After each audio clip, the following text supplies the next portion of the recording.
بسم اللہ الرحمن الرحیم۔ قال رسول اللہ صلی اللہ علیہ وآلہ وسلم لا يدخل الجنت نمام، صحیح مسلم جلد نمبر 1 صفحہ نمبر 74۔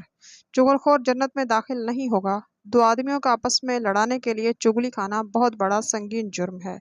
چغلی کے ذریعے لوگوں میں نفرتیں، عداوتیں، دشمنیاں پیدا ہوتی ہیں۔ جس طرح آگ کی چنگاری سے آگ بھڑک اٹھتی ہے، اسی طرح چغلی کی چنگاری سے نفرت، جھگڑے جنم لیتے ہیں۔ اس سے بڑا فساد رونما ہوتا ہے۔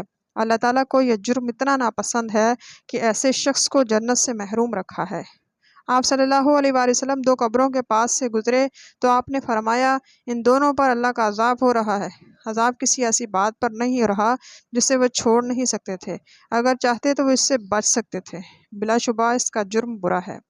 اس میں سے ایک چغلی کھاتا تھا اور دوسرا اپنے پیشاب کے چھینٹوں سے نہیں بچتا تھا، نعوذ باللہ۔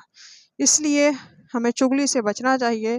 اپنے بھائیوں کے درمیان نفرت، عداوت کی بجائے محبت، اخوت پیدا کریں۔